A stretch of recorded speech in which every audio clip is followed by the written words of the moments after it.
अस्सलाम वालेकुम। शुरू करती हूँ अल्लाह के नाम से जो बड़ा मेहरबान नहायत रहम करने वाला है। मैं आपको अपने कुकिंग टिप्स चैनल में खुशामदीद कहती हूँ। आज आपके लिए बहुत ही ज़बरदस्त रेसिपी लेकर आई हूँ, चिकन और तोरी। आप इंशाल्लाह एक दफ़ा बनाएंगे, इसको खाएंगे और खाते ही रह जाएंगे। बिस्मिल्लाहिर्रहमानिर्रहीम। आइए इस प्यारी सी रेसिपी को बनाना शुरू करते हैं। ये 1 किलो मैंने तोरियाँ ली हैं और इसको अच्छी तरह वाश करके मैंने ऊपर से इसका छिलका सारा रिमूव कर दिया। इसको अच्छी तरह वाश कर लेना है। फिर वॉश करने के बाद इसको हम ऐसे सारी बना लेंगे। ठीक है, ये देखिए सारी अच्छी तरह इसका जो छिलका ना ऊपर वाला वो हार्ड होता है, इसको अच्छी तरह उतार देना है। आप कटर के साथ उतार लें या छुरी के साथ उतार लें। ऐसे हम सारी साफ़ करेंगे। साफ़ करने के बाद फिर मैं आपको इसकी फ़ाइनल लुक चेक करवाती हूँ। ये देखिए मैंने अच्छी तरह सारी वॉश कर ली। अब हम इसको काटना शुरू करेंगे। ब्रीक ब्रीक हमने इसको काटना है। ऐसे हम छुरी की मदद से ना तेज़ तेज़ इसको सारी को काट लेंगे। देखिए माशाल्लाह बड़े प्यार से बड़े आराम से काटी जा रही है। जब तक मैं काट रही हूँ आप जाइए जाके मेरे चैनल को सब्सक्राइब लाइक कर दें और आगे आगे शेयर भी कर दिया करें। आप भूल जाते हैं, हम इतनी मेहनत करते हैं, आपको बार बार याद कराते हैं कि हमारे चैनल को सब्सक्राइब लाइक ज़रूर कर दिया करें। ये आपकी तरफ से एक इनाम होता है। ठीक है, ये तोरियाँ बहुत मज़ेदार बनती है, बहुत टेस्टी बनती है। ये देखिए मैंने सारी ये अच्छी तरह काट ली है। अब काटने के बाद इसको हम रखेंगे साइड पे और अगला इसका प्रोसीजर शुरू करते हैं। ये मैंने थोड़ा सा ऑयल कढ़ाई में डाल लिया है। आप ऑयल भी यूज़ कर सकते हैं, घी भी इस्तेमाल करते हैं, दोनों के साथ बहुत टेस्टी बनती है।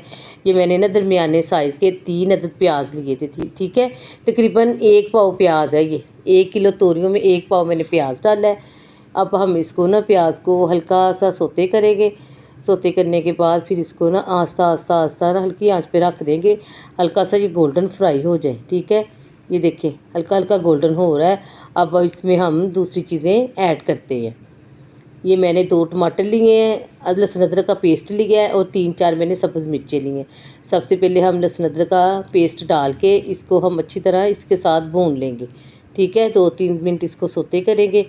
उसके बाद हम इसको हल्की हल्की आंच पे भूनते जाएंगे। ठीक है, साथ साथ भुनाई करते जाएंगे, साथ साथ सारी चीज़ें ऐड करते जाएंगे। अब ये टमाटर मैंने 2 लिए हैं, 2 टमाटर और 3-4 मैंने सब्ज़ मिर्चें लेके इसको भी मैंने हल्का हल्का काट लिया था बारीक बारीक।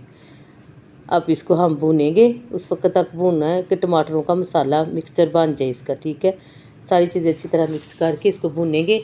भूनने के बाद फिर हम इसको ना थोड़ी देर के लिए रख देंगे, सारे ये टमाटर कुक हो जाए अच्छी तरह। टमाटर हमारे अच्छी तरह कुक हो गए हैं। ये माशाल्लाह कितने ज़बरदस्त लग रहे हैं। अब हम इसमें डालेंगे रेगुलर मसाले। 1 चम्मच मैंने इसमें नमक ऐड किया है, हाफ़ चम्मच मैंने इसमें रेड मिर्च ऐड की है, हाफ़ चम्मच ही मैं इसमें हल्दी पाउडर ऐड करूँगी और हाफ़ चम्मच ही मैं इसमें सूखा धनिया ऐड करूँगी। ठीक है, ये रेगुलर मसाले हैं। आप सारे मसाले डाल के इसकी अच्छी तरह बुनाई करें।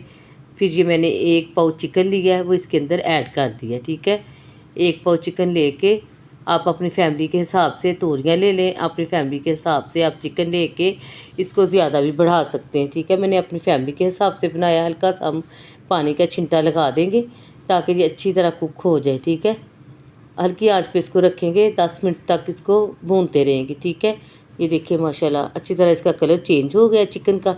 अब हम इसकी थोड़ी देर और भुनाई करके तो ये तोरियाँ इसके अंदर ऐड कर देंगे। ठीक है, इसको अच्छी तरह मैंने वॉश किया था। अब इसको करेंगे मिक्स करने के बाद इसको हम दम पे रख देंगे। बहुत जल्दी ये तैयार हो जाती है। ठीक है, इसका अपना भी पानी निकलता है और आपने सब्ज़ी में पानी बहुत कम ऐड करना है, ज़्यादा पानी नहीं ऐड करना। ठीक है, ये देखिए 5 मिनट मैंने इसको भून लिया। अब मैं आधा गिलास पानी का डालूँगी। ठीक है, पूरा गिलास मैंने डाल दिया है, आप आधा डालना, क्योंकि मैंने पूरा डाल दिया है तो पानी बहुत ज़्यादा हो गया था। देर तक इसको फिर पानी खुशक इसका किया है, आपने आधा डालना है, आपने पूरा नहीं डालना। ठीक है, इतनी जो तोरियाँ होंगी उसमें आधा पानी जाएगा। ठीक है, अब अच्छी तरह इसको हम पकाएंगे उस वक्त तक जब तक ये अच्छी तरह कुक ना हो जाए।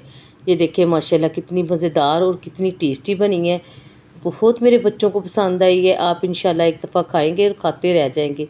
इसकी तरी ऊपर आ गई है। अब हम इसको डिश आउट करते हैं। ठीक है, ये माशाल्लाह कितनी ज़बरदस्त लग रही है। अल्लाह की शान, मेरे अल्लाह की रहमत। ये देखिए माशाल्लाह माशाल्लाह, आप इसको रोटी के साथ खाएं। लोगों को चावल पसंद है वो चावलों के साथ भी इसे खा सकते हैं। बहुत मज़ेदार बहुत टेस्टी बनते हैं माशाल्लाह इसकी फ़ाइनल लुक आप चेक कर लें। अल्लाह ताला आपके कारोबार में, आपकी ज़िंदगियों में बरकत अता फ़रमाए। मुझे दुआ में ज़रूर याद रखा करें। अब हम मिलेंगे एक नई और अच्छी सी वीडियो के साथ, तब तक के लिए मुझे इजाज़त दें। अल्लाह हाफ़िज़।